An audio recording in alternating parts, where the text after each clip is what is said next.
First, let's meet up with Deer Gear's Wade Middleton, who has his eye on an elusive buck down in Curero, Texas.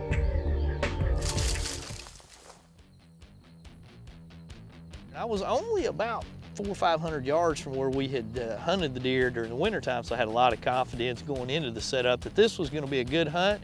And coming in a day or so later was going to be Steve Nessel, my good friend from Yamaha, who was going to join me, and he was going to look for a big buck or this buck or whatever we could find. So the motivation and the excitement level was definitely high to start the hunting trip. As you look at an early season hunting scenario, what we've got is it's about 90 in the afternoons, which is pretty warm, and about upper 50s in the mornings, and the deer are really eating the acorns. They are all over the acorns. I mean, it sounds like hail falling when it hits the ground right now. That's caused the deer to be really spread out. It makes it hard to pattern them.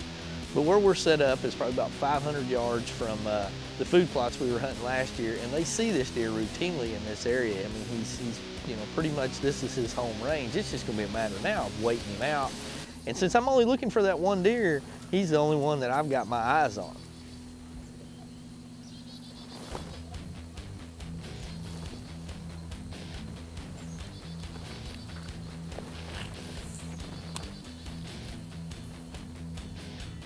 It was becoming almost comical now, you know, hunting this deer. I'd picked one deer out, and then bruiser after bruiser after bruiser was coming by me. And you know, you look at him and you want to take him, and he's not the deer. He's not the one you're looking for. But you'd see him out there, and there'd be one come under this oak tree and eat some acorns. There'd be one rubbing off over in the distance over here. There'd be a couple of them fighting over here. I mean, the show was phenomenal that we were seeing, but the deer I wanted to see wasn't there.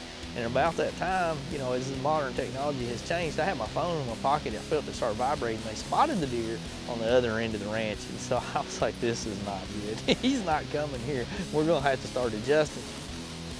Oh, it's a different deer. It's a 10 point.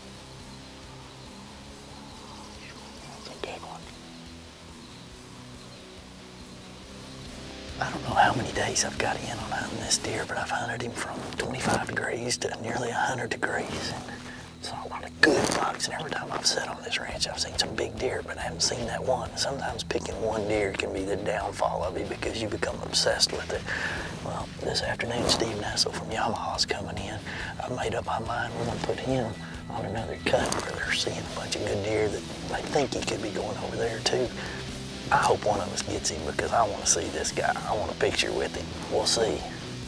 With the buck not out of his system, Wade loaded up his award-winning Yamaha Grizzly 450 and decided to ride around the ranch and see if he could spot his buck.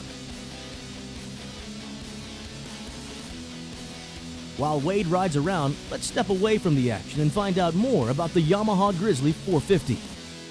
Wade's hunting on the new 2011 Yamaha Grizzly 450. He's had a lot of time in the saddle and he's got a lot of miles on the odometer, but it's not that big of a deal because what's new for this machine in 2011 is electric power steering.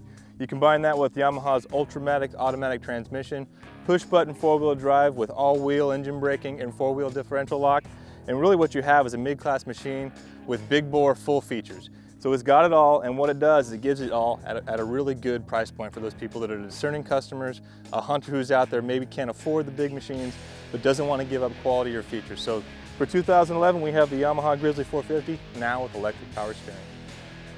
Yamaha Motor Corp USA has received Field & Stream Magazine's Best of the Best award for the new 2011 Grizzly 450 with electric power steering. The 2010 recognition gives Yamaha a clean sweep for its power steering models, which have all been named Best of the Best since Yamaha introduced power steering to the ATV world in 2006. Congratulations to the Yamaha Grizzly 450. For more information on Yamaha's line of award-winning ATVs or for a complete responsible rider checklist, visit YamahaOutdoors.com. Now, back to the hunt. Wade has set up in various spots and stalked and even set up with Yamaha's Steve Nessel to try to get him on his buck. But the elusive buck has evaded Wade's gun yet again.